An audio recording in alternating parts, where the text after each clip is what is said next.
Hey guys, welcome back. We're closing out another week with Ghost Investing, and we're just going to recap kind of what happened. Is honestly a pretty nuts week, not surprised. That's why me and Kate are trading Soxel, because it is pretty nuts and the premiums are great.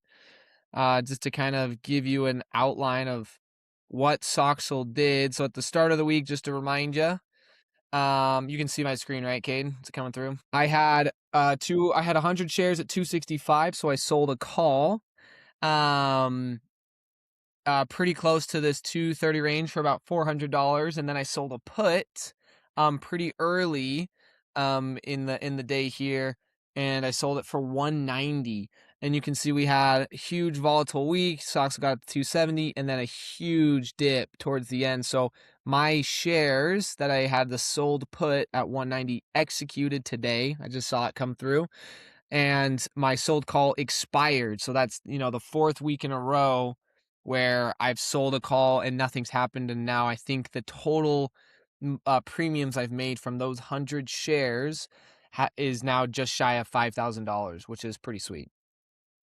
And then I'm actually really excited to own 100 more shares at 190, because I think with the volatility, I think for next week I'm gonna wait for it to get to like 220, 230. And Kate, call me crazy, but I'm gonna not only wait till it gets to like 230, 240, but I'm gonna sell a call deep in the money at like 200, right? And so, I mean, if it goes up, then the premium should give me, 4 or 5K if I sell it really deep in the money. And then if it, gets back down and it doesn't sell, then I still own those shares at 190, and I'm fine owning shares at 190. So that might be my plan moving forward. But that's kind of I what. see. You're talking about your shares at 190. I thought you were talking about your shares you purchased for 250. I was like, why 265. in the world? No, 265. I'm gonna wait till it gets back up and then sell another call around that 265 range. But the ones I buy at 190, like I don't think at open I'm gonna sell a call at like 200 and make, the 1500. I think I want to wait until it gets to 220, 230, and then sell it at 200 then. And that call should be like 3-4 grand. Got it. Yeah. Oh, that's cool. So I think that will be my plan with the 190 shares. I do think we're a little bit lower right now on Soxa with what's going on. I don't think we had super bad news, and I think the drop was a little excessive, just from all the research I did. So that's kind of my plan moving forward. But I know Cade had some different trades. What were your trades? Remind us, and then how'd those close out? Yeah, so I was a little more active this week. I got assigned shares last week at 225. And so I sold a call at the beginning of the week for 225, just to match that up, get some premium. And then when the market was going down, I sold a put at 182. Soxel then recovered, and so That I bought executed back. then. No, I bought it back. You bought it back, dude. Your dog. So they gave me 1100, and then I bought it back for 480. Then the market continued to go up. So then I sold a call on my 250 shares for 1100. And then just because the market moves so much, at the end of July 1st, the market was down pretty good. And so I bought back my 250 for 130 bucks. And then yesterday, when the market was going crazy, I bought back my sold call at 225 for 50 bucks. And then yesterday, when it was way down, I sold another put for next week at 170. So kind of a very active week for me. But like Max says, and like this chart shows, I mean, it is just moving so much. And I feel like there's so much extra premium to be made being a little more With the active. We buybacks. Yeah. we typically just want it to be one week.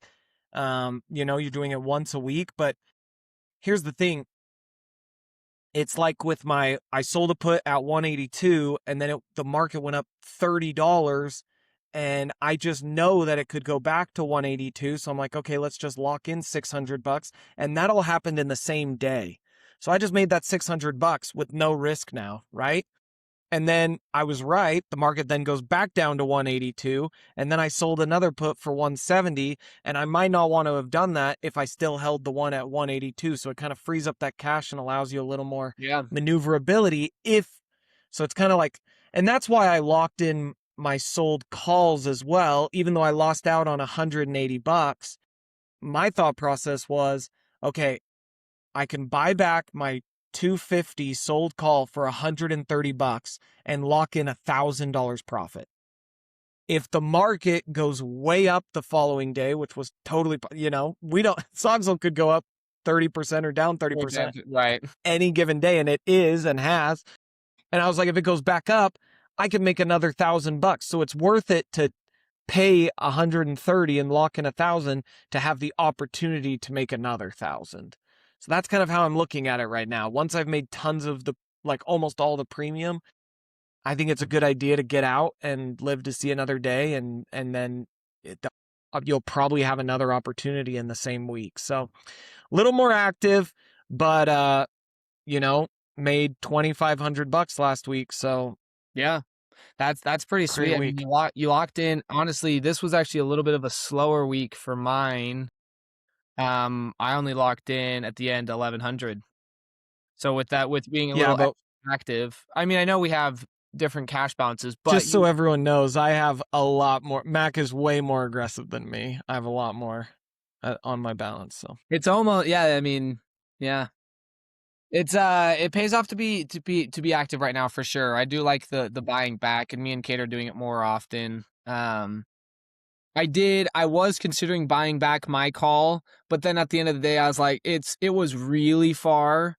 The second day. So if you look at the Soxel chart again, because I had sold and it was at like 220. I was thinking about buying it, but I was like, I mean, it could get up to 270, but I just kind of held it out because it still would have been like $200. So me not buying back that call actually I netted $200 more than just waiting. So it worked out for me in that case, but definitely could have made some more money if I bought back the put that I had put when it was at 270, and then I could have resold it like Cade. So, yeah, it just depends on what it does, but hopefully you like the recap. Hopefully these videos are interesting and helping you out as you're doing the wheel strategy yourself.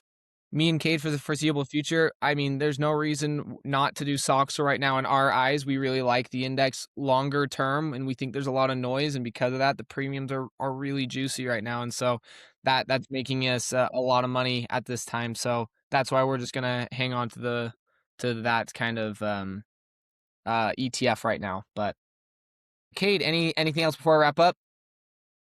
I think we're good. Okay, hope you enjoyed, guys, and we'll see you next week. Peace. Peace.